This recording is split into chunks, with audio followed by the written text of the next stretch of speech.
Isang mapagpalang umaga sa ating lahat, mga kapatid ko kay Kristo, mula sa The Solid Rock Morning Devotion.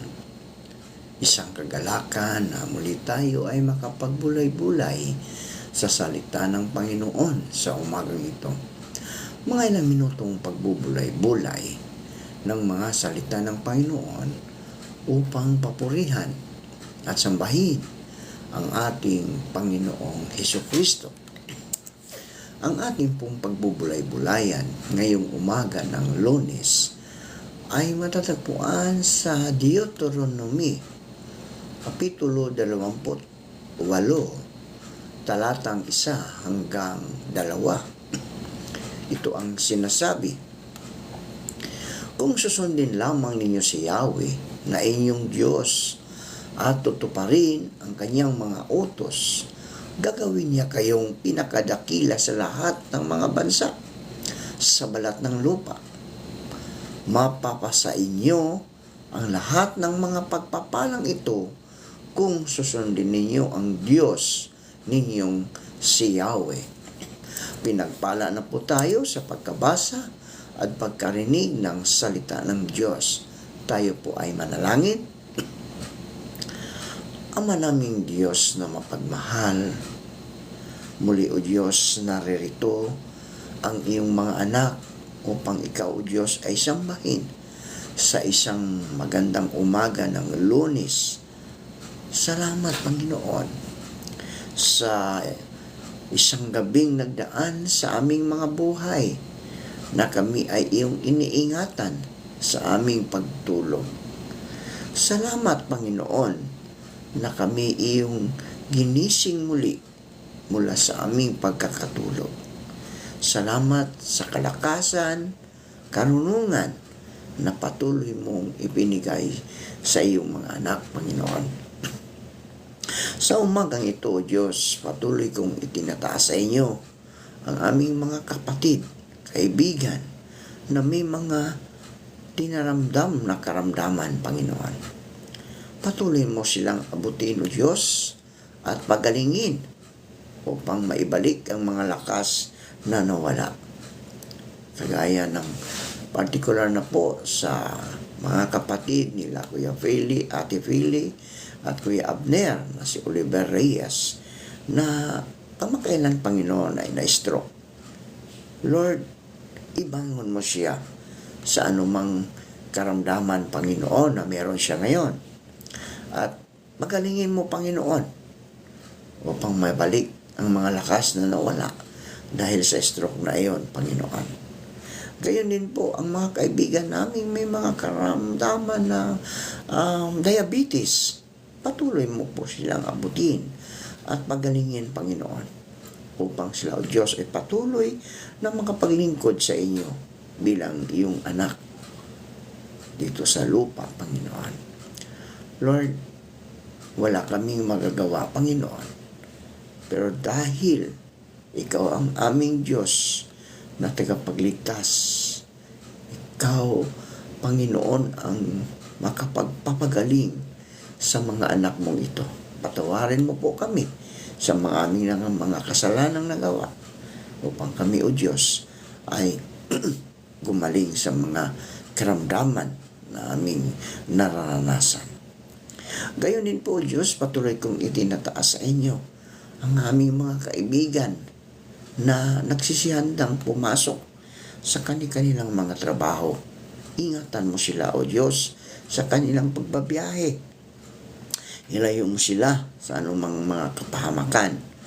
Tulungan mo silang makarating na maluwalhati sa kanilang mga trabaho, Panginoon.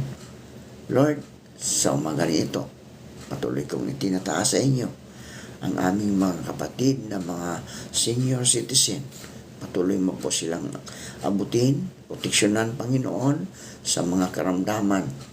Dahil prone na po sa mga karamdaman ang mga matatanda, Panginoon. Ilayo mo kami sa anumang mga karamdaman, O Diyos, magkos kami po iyong proteksyonan.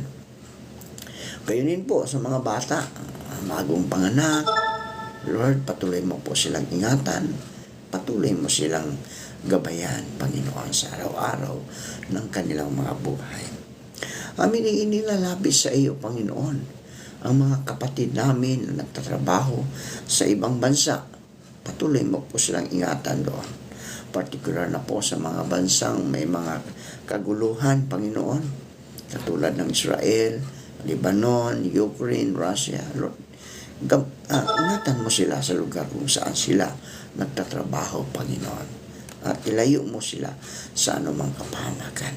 Yung mga kababayan namin na gustong magsisiuwi dahil sa kaguluhan doon sa Israel, Panginoon, at Lebanon, Panginoon, naway makauwi sila ng maluwalhati sa aming bansa upang makapiling nila ang kanilang mga pamilya, Panginoon.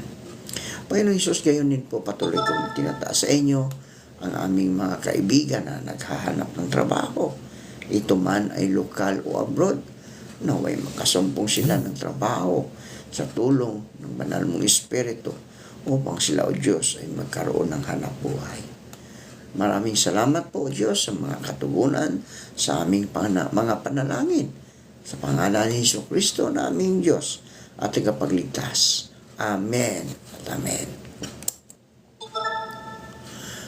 Bawat tao, pamilya, organisasyon at bansa ay naghahangad ng kasaganaan. Paano bang magkaroon ng masaganang buhay? Ang sagot sa Biblia, obedience, pagsunod.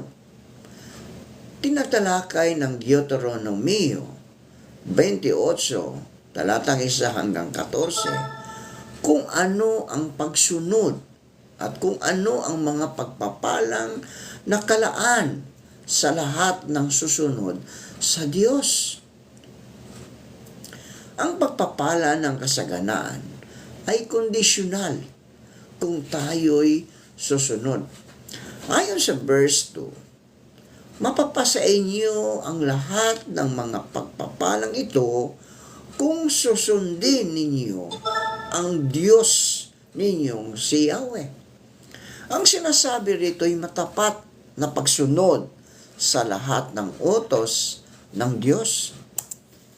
Hindi pwedeng piliin lamang ang gusto nating sundin. Binigyan diin ito sa verse 14, huwag ninyong lalabagin ang alinman sa sinasabi ko sa inyo. Huwag ninyo kayong lilihis sa kanan o sa kaliwa. Huwag kayong tatalikod kay Yahweh, ni sasamba o maglilingkod sa mga Diyos-Diyosan. Ibig sabihin, ay diretsong pagsunod. Walang left turn o right turn or detour. Ang tao'y magaling sa pagsi-circumvent ng batas para sa kanyang kapakanan, mahusay sa paglusot, wika nga. May mga nagsasabi na sa Pilipinas ay may 12 utos. Ang 11 utos ay huwag kang pahuhuli. Ang 12 utos ay huwag kang aamin kung ikaw ay mahuhuli. Hindi ito pwedeng gawin sa pagsunod sa Diyos, mga kaibigan. Kung nais nating pasaganain, ang pagsunod natin ay kailangang maging matapat, consistent, ika nga. May nakakita man o wala. Ano ba ang mga pagpapala ng kasaganaan na ipinangako ng Diyos sa kanyang ipagkakaloob sa lahat ng mga matapat na susunod sa kanyang utos? Batay sa Deuteronomio 28, talatang 1 hanggang 14. Una, the blessing of food security. Blessing of food security. Sabi sa verse 5, pagpapalain niya ang imbakan ng inyong inaning butil at ang mga pagkaing nagmumula roon. At sa verse 4, pagpapalain niya kayo ng maraming anak, masaganang ani sa inyong lupain at maraming alagang hayop. Sarap ng humihirap na kabuhayan kung saan marami nang hindi kumakain sa oras, nakapagbigay ng very strong sense of security ang pangako ng Diyos na kasapatan sa pagkain. Hindi lamang tayo kakain sa oras, bibigyan pa niya tayo ng sapat na supply sa loob ng buong taon. Walang dahilan, mga kaibigan, para matakot. Sabi nga ni Jesus sa Matthew 6:26,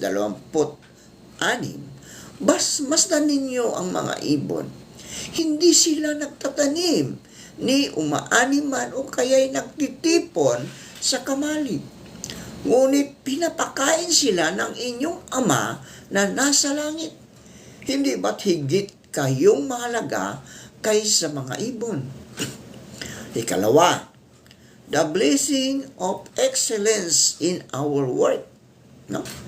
Sabi nga sa verse 6, pagpapalain niya kayo sa lahat ng inyong gagawin, sapagkat pagpapalain ng Panginoon ang gawa ng ating mga kamay.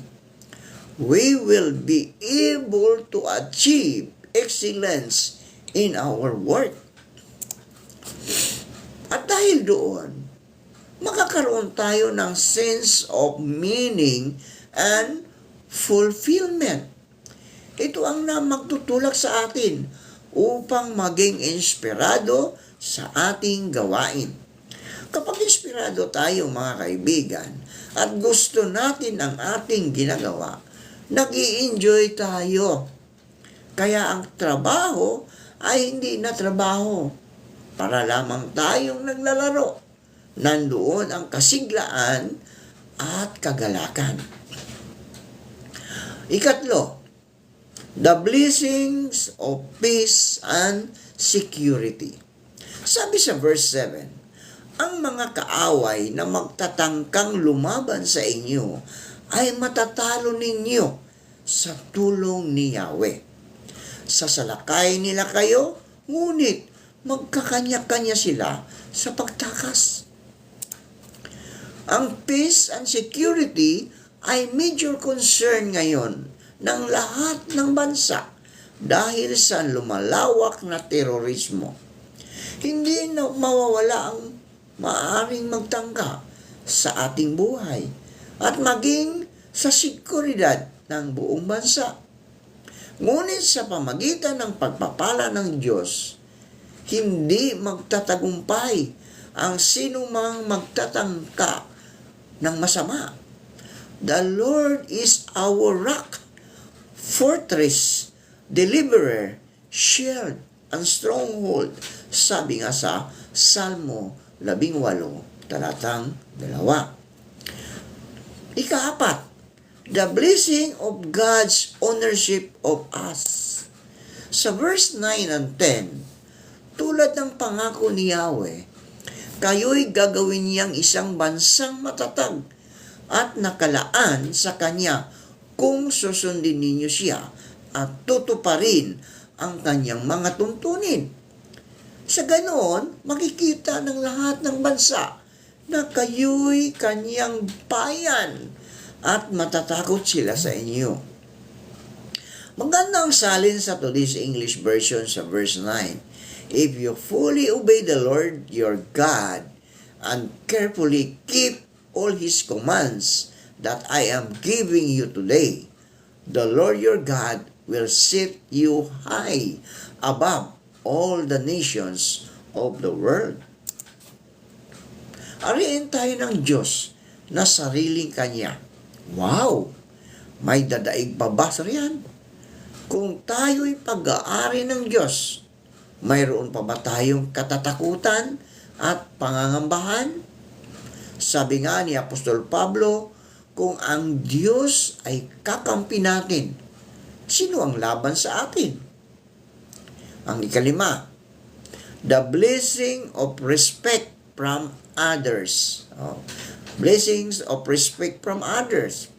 Sabi sa verse 10, sa ganoon, makikita ng lahat ng bansa na kayo'y kanyang bayan at matatakot sila sa inyo. Ang pagkatakot na ito'y ipakikita ng iba sa pamagitan ng paggalang. Sa ngayon, ang Pilipinas ay tinaguriang the laughingstock of Asia. Pinagtatawanan, kinukutya, minamaliit. Kung susunod lamang pala tayo sa Diyos, tayo'y katatakutan. Isa sa alang-alang, igagalang ng iba. Ika-6, the blessing of a friendly natural world. Sa verse 12, bubuksan niya ang langit upang ibuhos sa inyo ang ulan sa kapanahunan. Pagpapalain nga niya kayo sa lahat ng inyong gagawin. Dahil dito, hindi kayo mangungutang, sa halip, kayo pa ang magpapautang sa ibang bansa.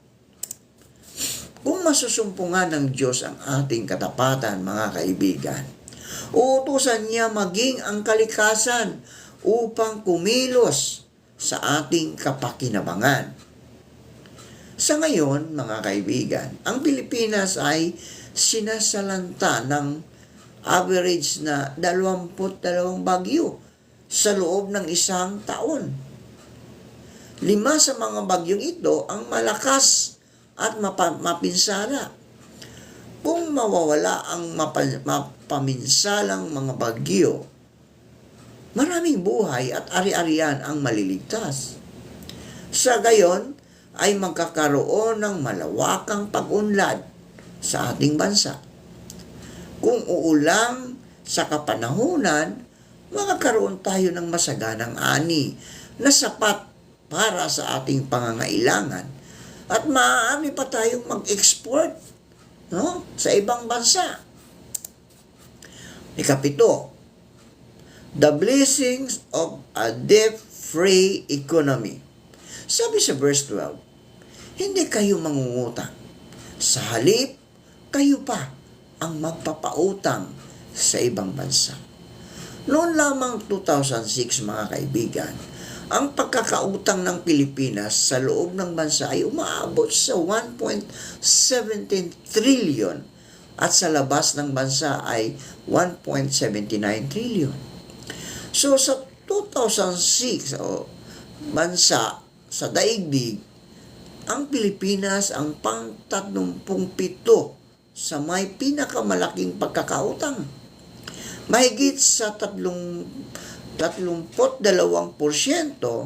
ng pagbansang budget ay napupunta sa pagbabayad ng mga utang. Noong 2006, ang ibinayad natin sa interest lamang ng ating mga pagkakautang ay umabot ng 340 billion pesos. Ang napakalaking pagkakautang na ito'y nababahiran din ng katiwalian at anomalya. May mga nasa gobyerno na kumikita mula sa ating pagkakautang.